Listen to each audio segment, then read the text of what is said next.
AI for SEO. That is today's topic. Welcome to the AI for SEO show. We are the show that is all about AI for SEO, that is artificial intelligence to be utilized for search engine optimization. My name is Josh Bashinsky. Welcome to the show.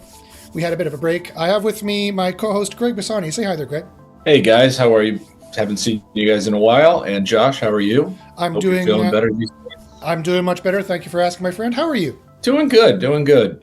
Trying to get back into the swing of things. Excellent. Well, here we are. So, as I mentioned, we are the show to watch. It's called the SEO plus AI show, but I called it the AI for SEO show because today that's what we're all about. We're talking about today the best way to use artificial intelligence for search engine optimization. Today's show is all about using AI to do SEO, using AI to monitor SEO, using AI to plan your SEO, using AI to find your keywords, using AI to find lucrative niches, using AI to find the boosting keywords for you for your on page, using AI to determine if you're spammy. AI doesn't have to be black hat. At the SEO plus AI show, we have AIs built out of all different kinds of models. We use, not only do we use GPT and ChatGPT of various versions, but we have other models as well that we use. And so we are all about using AI of various different kinds to improve your search engine optimization. So today we're going to have a quick show. We're going to show you the advancements in AI for SEO. Ryan should be joining us pretty soon. He's our local guru, and he might want to talk a little bit about what's been going on in local and how you can use AI for local SEO as well. Quite often in SEO, people think automation automatically means black hat. That's not necessarily the case, right? You can use AI to automate all kinds of tasks that have nothing to do with content generation and have nothing to do with generating using black hat methods in any way, shape, or form. At SEOcopilot.ai.com, which is our AI that we built, it used to be called Keyword Spy. Now it's called SEO Copilot because we're developing it now. We've taken the first steps to developing it to a robust SEO copilot, like a SEO consultant that is there to tell you what to do for your SEO in a completely white hat way. So we are using AI for SEO in a completely white hat way, but you still get the automation, you still get the cost savings, you still get the power of artificial intelligence that can see far beyond what a human can see in terms of various areas of your SEO. So basically, we're pulling in black hat efficiency, but for complete white hat product. So that's the best of both worlds right there. Anyone who's in an in-house SEO position should be using AI. You want to have the black hat efficiency and yet a white hat output. Anyone who's in an agency should be using AI, our SEO Copilot AI, so you can get the black hat efficiency of vastly reducing your costs, vastly reducing your time, but extending your competitive analysis, extending your keyword analysis, extending your niche analysis in an efficient way that's beyond whatever any human could possibly do. And then also generating SEO, your on-page SEO, anywhere from just your SEO tags, the URL, the title, et cetera, all the way to a full article, which is completely white hat. And if you're like, Josh, I'm not comfortable with using AI to generate the whole article, then our answer is fine, then don't. Just use AI to get ideas about how you could write that article, right? We have pros and cons. We have the helpful content update AI. We have the review content AI. We can give you subject matter expert suggestions as to what you should be saying. And we have a proprietary spam score to tell you whether you're spammy or not, right? There's nothing more white hat than this. We have a proprietary heat score, which is helpfulness, experience, expertise, authority, and trust, that analyzes millions of data points and is telling you whether you are truly helpful, whether you're truly showing experience, whether you're truly showing expertise, whether you're truly showing your authority, and whether any user will trust your content. We have a proprietary score for that, only possible because of our advanced artificial intelligence. So that's what you want to do for AI for SEO. You want to use AI for SEO. If you want to get ahead in the SEO game, you need to use black hat efficiency for white hat goals or white hat purposes. And that's what we do here on the show. If you want to do a black hat, you can do that too. But you didn't hear that from me. Officially, completely, you can be completely white hat with this. You don't, it's a tool. Like, you can use a tool any way you want. All of the research is completely efficient and has nothing to do with white hat or black hat. It's how you use that research that makes you black hat or white hat. Our tool allows you to be completely white hat in a way that no other tool does. We have black hat efficiency in terms of the analysis, in terms of getting you the competitive edge, but we have completely white hat generation. And we could do that in a way that no other AI can do. No other AI has a spam score that is as good as ours or has one, period. No other AI has a heat score that's as good as ours or has one, period. And anybody who tries to replicate this later, and there will be copycats when they realize how awesome this is, you're already going to be far ahead of the competition because you're already going to be using this for such a long time.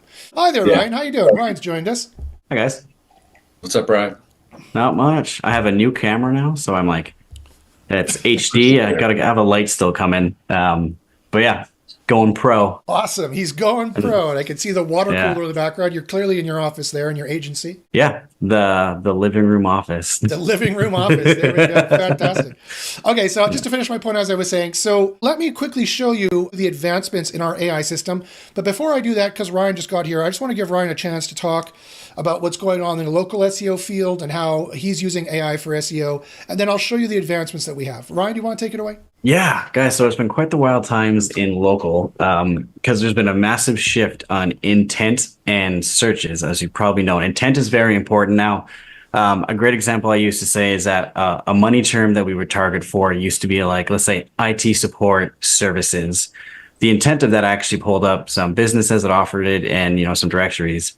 Not the same anymore. You do that same search in Google and you get a lot of how-tos, job postings, things that aren't related. And there might be a map pack, but it's down near the bottom because it's not the match of an intent.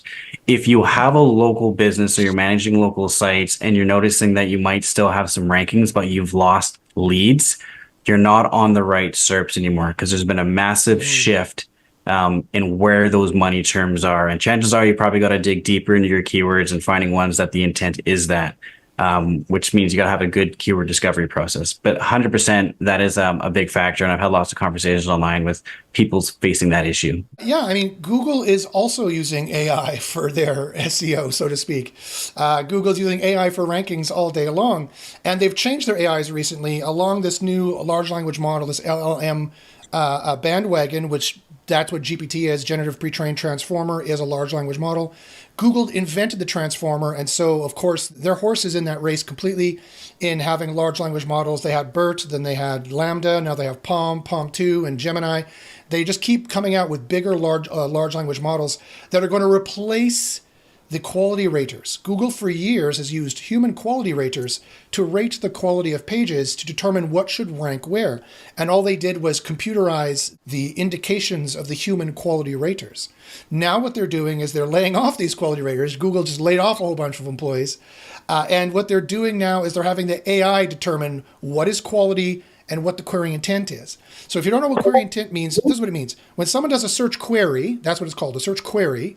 What is the intent? What is it they're trying to get out of it? Do they want to make a purchase? Remember the sales or search funnel. At the top, there's informational queries. What is networking services or internet services? The middle of it would be best internet services. And then the end of the sales funnel would be buy internet services or something along those lines. And so you're like, okay, Josh, that's pretty easy to understand. It's like pretty clearly, what is it? What's the best of it? They've got their credit card close to hand, and then buy it. They have the credit card right now and they want to make a purchase. There's all kinds of business decisions you need to make as to where in that sales or / search funnel you want to show up. But the problem is there's all kinds of edge cases in the middle between the information to the know, as Google calls it, to the know/do. They want to know something or do something. And between the know/do and the do, they want to do something. He just said it switched from the do to the know. Right? They want to, instead of buying these services, they want to learn DIY tips, or they want to learn how to do it, or at least that's what Google's new AI thinks humans want to do. So There's no way you can humanly guess what Google's AI is going to think should be the query intent for any given query. And there's all kinds of edge cases in the middle between the know and the no-do and the no-do and the do that you think last year it was a do query and now it's a no-do, or last year it was a no-do and now it's a do. I was going to say in many cases you get like fractured SERPs where there might be like three different intents on that. Like there might be like Indeed job postings, there might be how-tos, and then there might be services. The trick we're finding now for local is that you got to hit the map pack on all of these. Yeah, low clicks, low exposure, maybe the right intent type. But unless you're showing up on all of them, your leads are going to be coming down. I think that's a great way to explain it. So yeah, hope Hope that makes sense. It does completely.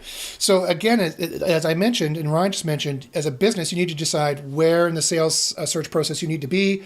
It's best to be everywhere. It's best to be on all three levels, right? You want to have options for all three levels. You want to be retargeting. If there's a retargeting process, they don't buy right away, that people don't have very high buying intent, you need to retarget them so they see you all over the place and get that user back, get that usage on your website, get those signals on your website is what you want to do. You need to terminate the search. You need to convert, whatever the conversion is. An information query converts by them being informed and they terminate the search. A no-do query converts by them changing their search to trying to purchase or being informed and thinking about it for later. A do query ends up in the traditional conversion where they buy something, they convert. So you need to be able to do those things on all three levels, and you need to be on all three levels. But there's no way a human could come up with this, right? Only an AI is going to be able to analyze enough data points to know what Google thinks the query intent is for these different areas, at least at scale, right? If you want to do this at scale, if you want to rank hundreds of pages, which you need to, and you want to do it really highly, which you need to, and you want to do it efficiently, which you need to, unless you're an in-house SEO who has forever to rank 10 pages, okay, you can still do it by hand, probably. But it would sure be a lot easier if you had an AI doing it for you in 10 minutes, and that's what we've developed, and that's what I want to show you. How to use AI for SEO today is what I'm going to show you. So let me show you, and if I forget query intent, guys, remind me, let me show you the advancements we've made in our SEO Copilot, how the SEO Copilot is helping you do your AI better in a very non-intrusive way. And let me show you how you would find the lucrative niches, you'd find the best keywords to rank for, you do the keyword research, keyword discovery process, as Ryan mentioned. You could find the proper query intent so you know you're making the right kind of page. And you can tell whether or not how spammy you can be. You can tell whether you can be lazy and do an obviously made for SEO page. Hint, you can't anymore. Or what levels of spamminess exactly can you tolerate? How do you quantify this, Josh? I'm going to show you how our AI does that for you today. So let me go here to share the screen. Greg is very, very excited, as we could tell. Greg looked like he was about to fall asleep. That's fine. Greg's seen this already. Greg knows what I'm doing. Okay, so here's the first advancement we've made here in our SEO Copilot. If you go to seocopilotai.com, you can try it free for, I believe it's 10 days or 10 pages. I can't remember which one of those is. But you could try it for free, and the pricing is also quite reasonable, as you could see here, to start off with as well. So don't think, oh yeah, I can use it free for now, Josh, but it costs an arm and a leg when I'm done. No, it doesn't at all. It's actually quite reasonable. It depends on how much SEO you need to do with it. Okay, so as per usual, keyword discovery, you fill in the difficulty modifiers. You determine, are you a top-level expert? This will make it slightly easier. Do you plan on using AI content? Now, this doesn't mean our AI content. This means somebody else's. That might make it a bit harder. And you're already using a powerful site. You can toggle these, and then you put in a keyword. Now, let me show you the new things that we have in here. This is what this does. It finds you niches. But look what else it does here.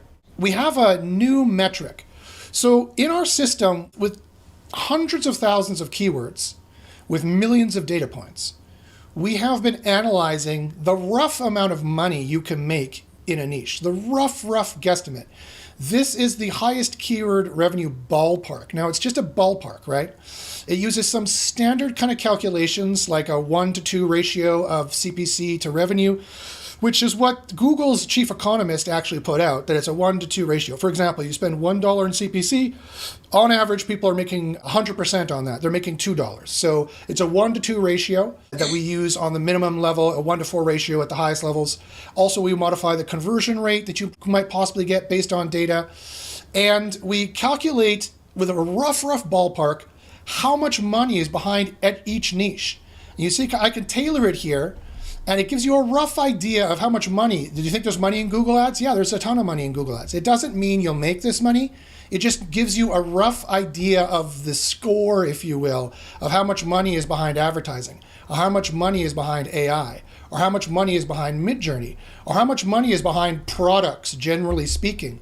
Of course, there's hundreds of thousands of dollars behind products, right? So this gives you a general sense for when you're doing rank and rent sites, what areas you might want to have to do rank and rent sites because you'll make the most money there, or you're doing digital real estate, you're building up sites to rank.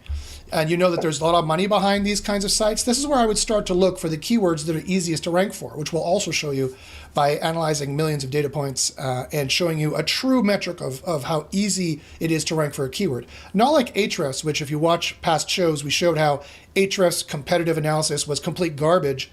Our competitive analysis AI is using multiple points. It's a super smart AI that's using multiple AIs talking to each other. And it's doing an analysis of actually how hard it is to rank. We also show you analysis of actually how much money in a rough, and I mean rough guesstimate, that does not promise you'll make this money at all in any way, shape, or form. It just means there's a lot of money behind Google ads, which everybody knows Google is one of the most lucrative companies on the planet, and that's how they make all their money. Of course, there's a lot of money behind Google ads. So it's just getting a snippet of the raw money behind it. But you're like, okay, what if I make a site on Midjourney? There's a lot of money behind Midjourney, surprisingly. I can make a site all about Midjourney. I can rank for Midjourney queries. And then I could either rent those pages out to people who are trying to do Midjourney services, and or I could sell those sites for people who want to rank for Midjourney queries. Also, you could also do this for affiliate marketing. You could be like, okay, I want to know, is there any money behind products? Should I do products for affiliate marketing? Yes, look, there's a ton of money, raw money in a rough guesstimate behind products. There's a whole bunch of money behind parking. There's a whole bunch of money behind business services, a whole bunch of money behind PPC, a whole bunch of money behind Dyson Airwrap, etc., drug rehab. These are all niches I'm sure people in the industry have heard of and might have even done audits for or know that. Having been in this industry for 25 years, I can tell you, I could have told you off the top of my head that these would have been very lucrative niches. I've done drug rehab sites for years. I know people who've done drug rehab sites for years. I know there's a lot of money behind it, right? You can also tailor it to just your area to see how much money is behind it in your area as well. So that's a very new, exciting thing that we're doing. So let me show you this here. Let's take a look here at residential services. We also have here like residence assistants, nursing homes, a lot of money behind these niches, right? In a rough ballpark, this is low. So we're going to do a 1 to 2 ratio on the ad. So we're going to say they're going to make $3 for every 150 they spend, times this divided by 30, because around ranking number 1, you get about 30%, divided by 5%, and then minus 35% on the conversion. So to a conversion rate of like 1 or 2%. That's how much money is behind there. And so, again, it's not a promise you'll make that much, but it is a rough idea that is an apples to apples comparison between different keywords and an apples to apples comparison between different niches, which will quickly tell you how much money each area makes, which is super, super interesting in terms of should you bother be doing SEO for this? Why would you be doing SEO for niches that make like no money? Online DUI classes in Arizona doesn't make that much money compared to some other niches online, right? Now, I'm not dissing anyone's niche. If you want to work on that niche, by all means, work on that niche. There's still money to be made, right? And I could show you how much money there is to make, roughly. But, divorce lawyer LA, do you think that's the most lucrative niche? Not really. It doesn't make that much money. Sure, there's a pretty high CPC bid, but there's low searches, right? And there's very low competition. There's low competition, meaning that people are not really converting very well for this. So we only have about a $1,500 keyword revenue ballpark. It's a rough approximate. And if you asked a lawyer who worked in this niche, what the retainer is for this, it probably doesn't exceed this very much, quite frankly. I mean, it might in some rare cases, but most people... So, sorry, quick thing not to interrupt you. There is a difference between like attorneys and lawyers. Typically, an attorney is someone who's going to be representing you in like the court of law, and those retainers can actually be quite high. Yeah. I think Google Ads recently had an update that affected law stuff that might be skewing these a bit. I have some law clients that I'm on with Google Ads where there's lots of policy issues and ads being held back. But it's a neat point to bring up because some attorneys and some lawyers, you might be able to like sell to stuff for them per lead. But this would show that I would definitely say it's low competition and you can still make some money on it. But I am curious about for the law specific stuff, if there's been a little bit of a skew on it with the Google Ads stuff. Entirely possibly. And I can confirm what you're saying. Look, Los Angeles divorce lawyer is 14 CPC, but divorce attorney is only 12. Or 13 if you round up. A divorce lawyer is up 18% this year, but attorney is only up 14%. So yes, they have high retainers. You might be, Josh, they have, when my divorce cost me $20,000 or whatever, and I'm very sorry if that's the case, and my heartfelt apologies goes out to you. But the divorce lawyer's not making that every month. They make 40 grand in 1 month, and they have no other clients, for 2 or 3 months, kind of a thing, I bet. So again, whether this is accurate or not is not the point. We are not saying this is a job choosing site where you should choose what your job is, and I want to be a divorce lawyer attorney because I can make $1,500 a month. And do not come back to us and say, Josh, I ranked for Los Angeles divorce attorney and I made 20 grand a month.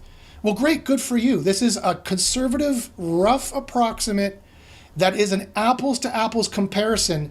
If you wanted to know, if you're planning your life as an SEO and you're like, what kind of clients should I go after?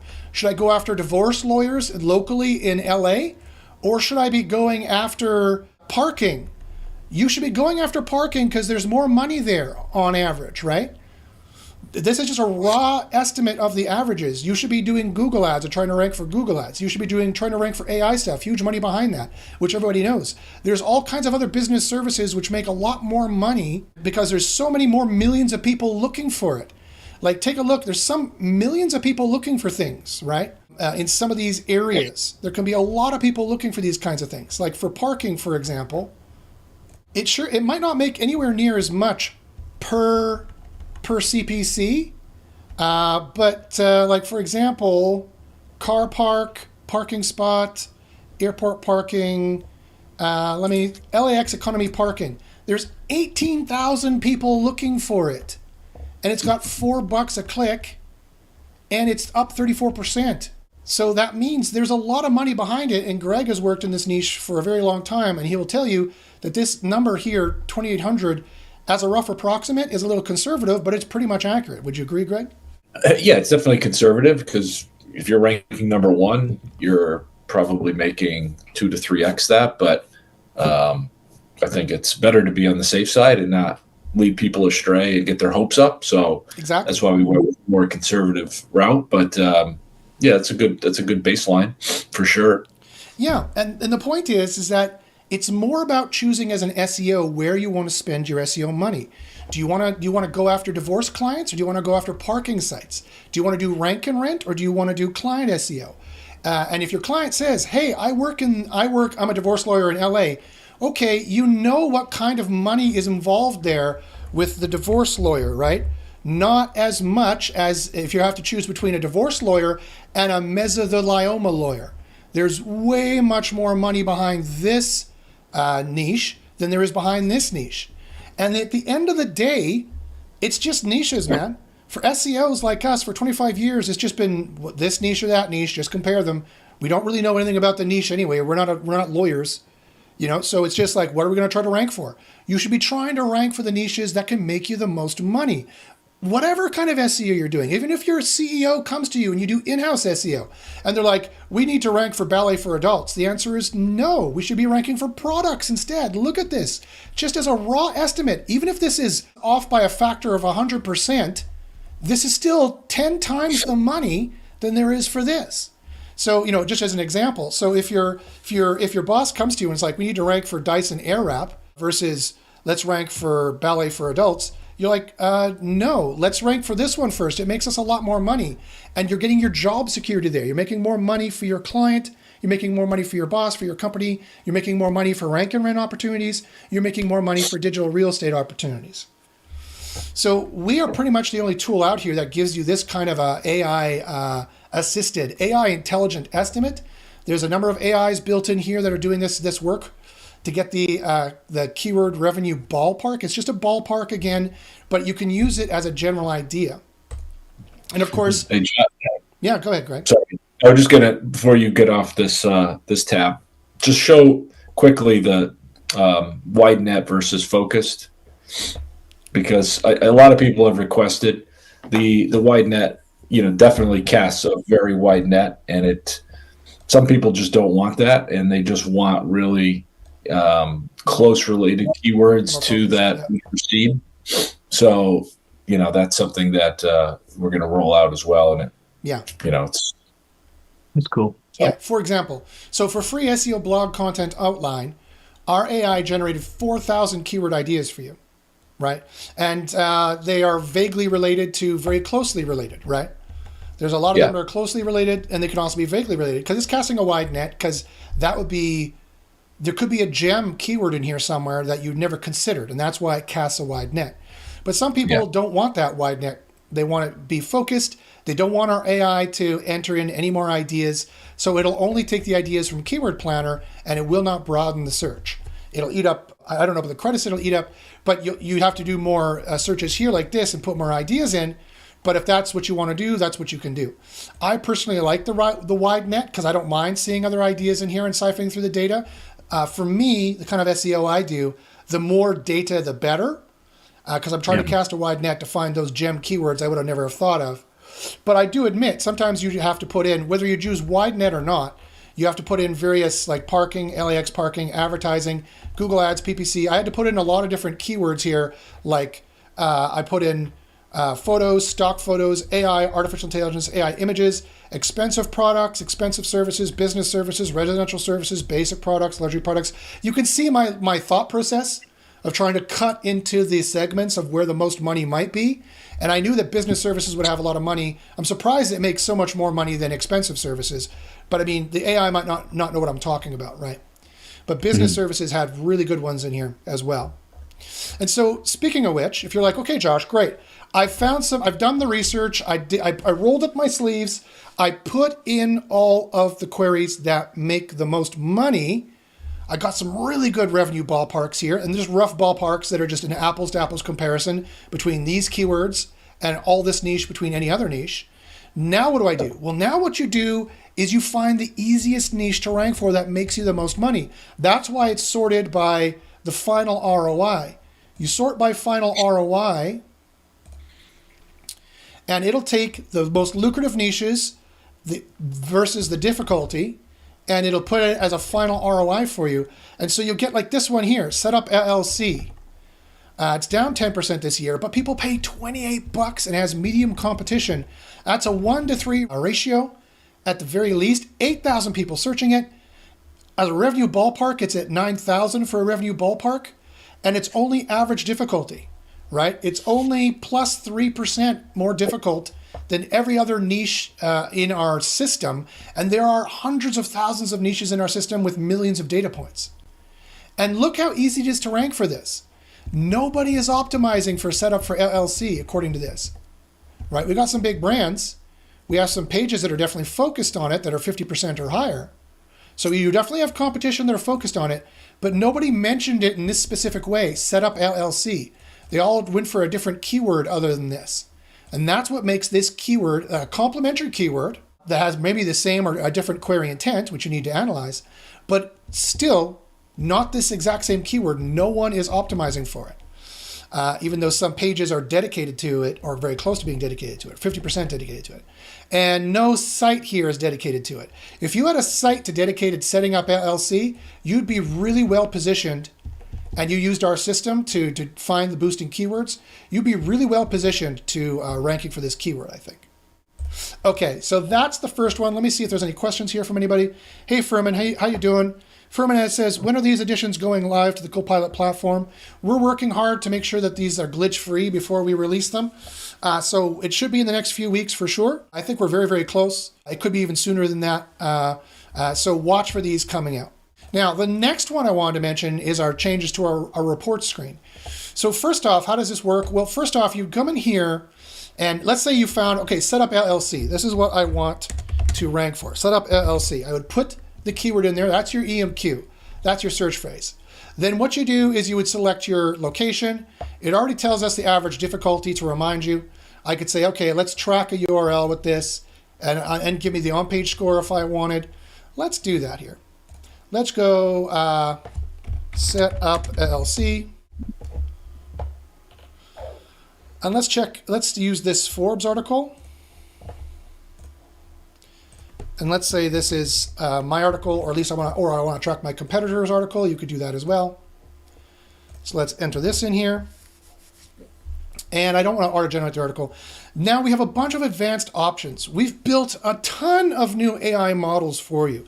A ton of new AI models. Here we have the BERT test that we had. We still are using it. We also have a legacy neural matching rank brain model that we build for you. This model, we have to build it for you. It takes longer, 20 minutes. We have a new neural matching test, which takes a little bit less time, 10 minutes, 15 minutes. I'm going to turn this one off. We have a new rank brain model that we've built for you. This is the old legacy neural matching rank brain model. If you click these, you'll have a much more accurate test. But if you unclick these, this new rank brain model and this new rank brain model is a pretty good replacement for it. You're still going to get pretty good AI model scoring. It's just way, way faster. Also, we've incorporated 2 new tests. We have a TW-BERT. TW-BERT is a new AI for SEO model. It is a term weighting BERT model. If you guys, anyone who's watched Google closely has watched the white papers and know that they have a term weighting BERT. BERT that's one of their transformer models. It stands for bidirection encoded representations from transformer. This is a term weighting BERT. This is an LLC or a transformer which encodes and decodes semantic meaning and decides the weight of terms in a particular query space. So it'll know how much more weight synonyms will have, for example. Neural matching is similar as well, and it ranks for metonyms. Rank brain is similar in that it matches for concepts or ideas. So does BERT rank for concepts or ideas, and it matches pages. And then finally, we also have something that nobody else has. Nobody has this. Nobody has TW-BERT. Nobody has any of this, quite frankly. But nobody else has TW-BERT. Super proud of that. It does very well. And we can crank out that model very quickly for you with our super beefy servers. Also, we have query interpretation. Google will rank multiple queries for multiple words. And nobody else tracks this, nobody else watches this, nobody else analyzes this at the level that we do, if at all, period. So I'm going to show you how quick this can be. I'm going to just do this one, this one, this one, and this one. I don't need that much depth. I'll say close for that. I'll say start keyword report. So while that's analyzing, we see here, it's at 0%. It's being analyzed. It shows you the keyword revenue ballpark, shows you the difficulty ballpark. It shows you what's easier and what's how much money it makes. It also, if you have a page already existing for it, it will tell you your spam score, which I'll get to in a second. That's a super white hat spam score that we have, no one else has. Semantic score, which we keep you completely white hat and making sure you're not stuffing keywords in there. And our heat score, our helpfulness, experience, expertise, authority, and trust score. I will show you that in a second. And whether or not you have too predictable content. Whether you used AI to generate the content or not, your content can still be too predictable. I'll repeat that. Did you know this? Whether you used AI to generate the content or not does not matter. And Google does not specifically say you cannot use AI content. It just says you cannot use spammy or made for SEO content or low quality content.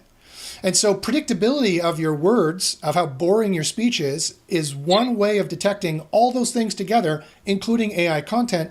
And we are the only ones who have this proprietary AI content score. It's an AI content score which checks predictability in a way that nobody else does.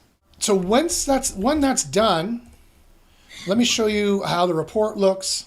You get results that look like this. That shows you a couple things that we mentioned was really important. It shows you the scoring from these different tests, the BERT test, the rank brain test, the TW-BERT test, and the query interpretation test. It scores up these words and tells you what each of these AIs would score the words, and they score them all differently, right? BERT scores them differently, then rank brain will score them differently, then TW-BERT will score them differently, then query interpretation will score them differently. And we tally that up much in the way that Google does. But look at this. We also do this for phrases, right? Phrase entities are also important. Single word entities are important for various AIs, but for AIs like BERT, for example, phrases are important. And we do this for phrases. We also, to tell you, getting back to query intent, this tells you the query intent you need to be on, for example. When people are searching Newark Airport parking, you'd think they're looking for parking rates. Yeah, that's one thing they're looking for, but quite actually, they're looking for options for parking at Newark Airport. Or they're looking for information on EWR airport parking. That's the query intent. And that's what our AI systems will use to write an article around for you after analyzing the SERP and determining what the query intent is for you. So our AI can generate and make sure you're on the proper query intent. Or if you want to write it by hand, sure, you can write it by hand. You can use this report, and I'll show you the content brief you can use, and you can give that to your writer. And you could say, here's the query intent that the AI has analyzed after looking at hundreds of data points. This is the query intent we need to write for, and you can have the human writing for it. All right, and finally, let's look at the generation process. So whether or not you write it by hand, you can write it here in our WYSIWYG editor, no problem, and you can highlight things, and you can whatever, you can make them italicized, you can do whatever you want. Our SEO system also now has a spam score. So let me get rid of this thing here for a second. We have a proprietary, all of our overall SEO scores are completely proprietary. The spam score is a measure of how white hat you are. The content score is a measure of how white hat you are, but also if you are mentioning the right entities and you're on the right query intent. And the heat score, which takes the actual questions from that are actually published by Google and gives you a score of 1 out of 10 to tell you whether or not you have high quality content. And if you see a report like this, you don't. This is a very bad heat score. It should be much better for sure. All these 4s and 5s and 6s should probably be improved for sure. And not only that, but to remain completely white hat. We are helping you be white hat with this AI tool in a way that no other tool is doing. And also our spam score. And you're like, okay, well, Josh, what's the spam score? How do I know that I have a bad spam score? Well, you see, we have this little exclamation mark on the SEO tab. You'd click on the SEO tab and you can look at your spam scores. And I'll just make it slightly bigger here for you. And here you can see the offending spam score here that's giving you the really high overall spam score is the body content. It's 90 out of 100. The spam score for this page is 90%, although the average is 10% of your competitors.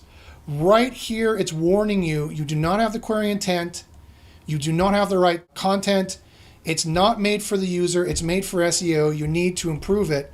And let me just read a little portion it says here. It says, if acting as a quality rater, I would not pass this page for #1 ranking on Google search engine due to the keyword stuffing issues. The content appears to match the likely query intent of users looking for parking options at Newark Airport, but the execution conflicts with the quality guidelines. So this is super awesome. Nobody else has this capability. Nobody else has SEO code. This is the beginning of our SEO Copilot AGI, right? This is an artificial general intelligence. This is an AI that's talking with other AIs, that's analyzing content as an assistant for you, that is an SEO Copilot that will tell you when your scores are not good enough and you need to deal with them and what the average of your competitors are. This will guarantee you better rankings in a completely white hat way. Whether you generated the article in 5 minutes and we're done and just had to make a few little changes, or whether you wrote it yourself, you can still use the spam score and it'll keep you completely white hat. You can make a brief here and you could say, okay, here's the brief. You know, I want you to use this query intent, and you would copy and paste it from the report screen. You say, I want the options for parking Newark Airport to be the query intent. So let's go ahead and tell the writer that's what you're going to write it all about. And so you could save that and you have a complete brief for your writer. You can also look at the URLs the competitors are using and choose what URL is going to be. Look at their title tags and spy on the competitors and decide what your title tag is going to be. You can also look at the meta description and decide what your meta description is going to be for the brief. We also show you in terms of our AI scoring which words scored the highest. And the meta description AI is different than the URL and title tag AI, by the way. The best scored entities are different. Not only that, but you can also generate them here in the SEO, right? You can generate the title automatically. So Newark Airport parking, convenient shuttle service to Newark Airport parking.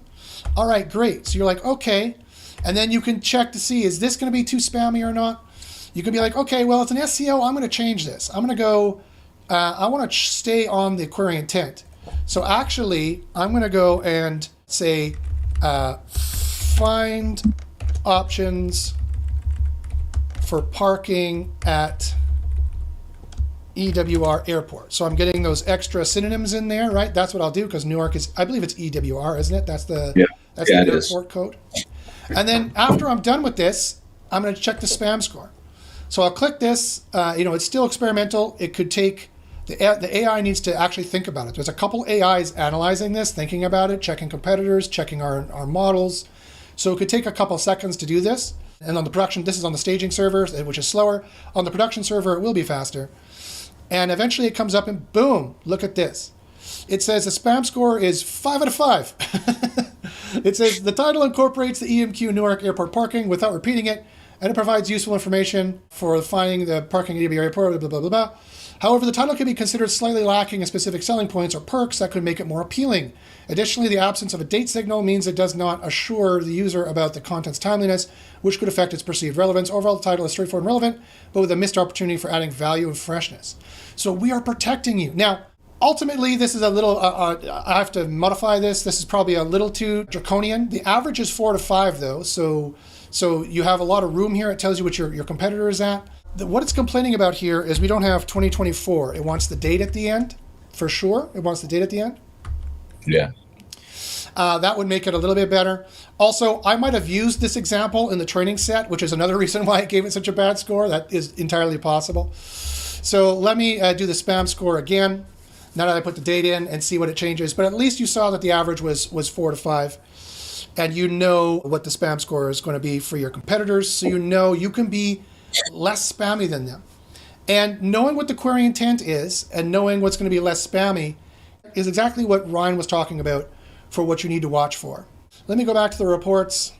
So as you can see, the setup LLC is already done. It was done in the 5-10 minutes. It's way faster than it was before. It's giving you all these semantic scores of the page I pulled in.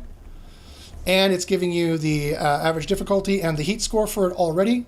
If we look at the report, we can see the results here. And we could see the rank brain, we could see the total score. It shows you the steps to set up an LLC, how to form an LLC, right? That's what they want. They want steps to set up an LLC. This is what the query intent is. And it also will check the competitors as well.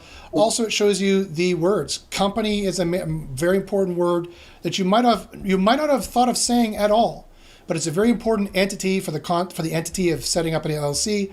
Start setting it up, set up a limited company, setting it up, form. You have a form to fill out. Some of these AIs like that word. Some of these AIs does not. The query interpretation test is like, nope, that's not part of the query, but it is a sub keyword you need to add to boost your rankings for it, right? So this is starting to give SEO information of a level that no other tool gives you, and it was all gotten by AI. It was all gotten by AI. So yeah, there we go. Now my spam score is 0 out of 5. It's like, I just wanted that date in there. And boom, now we know that we're not spammy on that regard. And the average is 4 to 5, so that's a really good score for us. So I noticed a neat thing about user intent the other day. I was digging deep into like criminal law defense search terms. And so if I search like criminal defense lawyer on desktop, and I looked at those results, there was a little bit of like a blended SERP or fractured SERP like we spoke of.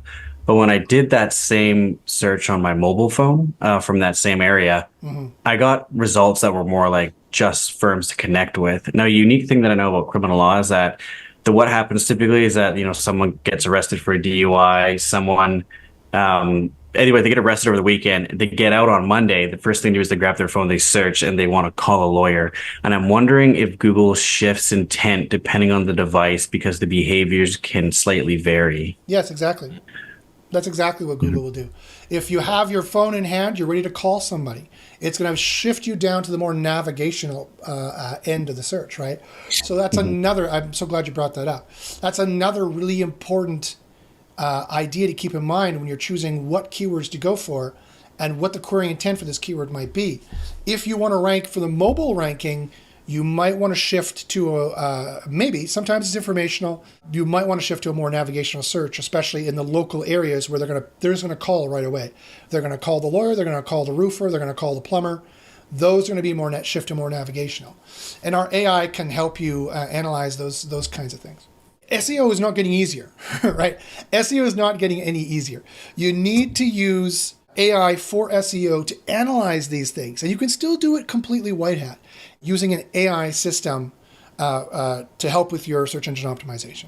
So as I promised, I said we'd keep it short.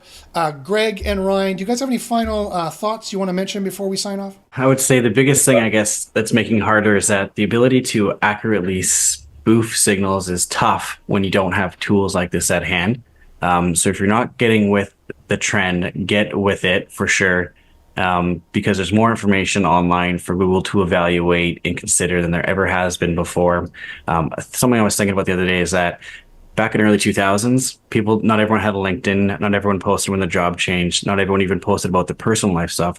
But now that all this evidence is online, Google's just shifted the way that their detective's working, and you got to account for so many different things that you really do need tools for like this if you're going to exceed in your search campaigns. It's now becoming more about search engine marketing as opposed to just search engine optimization. Completely. There's all kinds of entity signals that they use AI to detect that you're going to need to use AI to determine where you need to be, what you need to do. If you want to consider it from a black hat perspective, spoof those signals. I would say, how about from a white hat perspective, you just have a LinkedIn and post on it? Like there's search engine marketing benefit to doing that anyway. But we can be all things to both groups, right? AI automation for SEO, AI for SEO is all about automating like a black hat, but selling like a white hat. Researching like a black hat with efficiency, with laser efficiency, with blisteringly speed efficiency, but then producing content at a totally white hat level and using AI for SEO to produce that content at a white hat level that no one else shows you your spam score. No one else shows you your heat score. You need this to rank moving forward. It's not going to get any easier, as Ryan said. So thanks everyone for watching. If you have any questions at all, email me at joshbashinsky@gmail.com. That's JOSH, B as in Bob, ACH, Y as in YouTube, N as in Nancy, SKI@gmail.com. Any SEO questions? If you want to try SEO Copilot out for yourself, you want to check your spam score, I bet you'd be very interested to see what your spam score is. Sign up at SEOCopilotai.com and you can get your free trial going on. And again, it's very cheap to sign onto the system, to use it to start. I guarantee to you, it'll make you more money. It'll increase the speeds at which you're doing things. It'll make you rank higher. It'll make you rank more easily, whether you're doing black hat or you're doing completely white hat stuff. Of course, we're all doing white hat stuff. So it'll completely help you do your SEO, whether you're an agency in-house or you're working on the side doing rank and rent or digital real estate. It's going to help you across the board. AI for SEO is the place to be. All right, with that in mind, thanks very much everyone for watching, and we'll see you next time.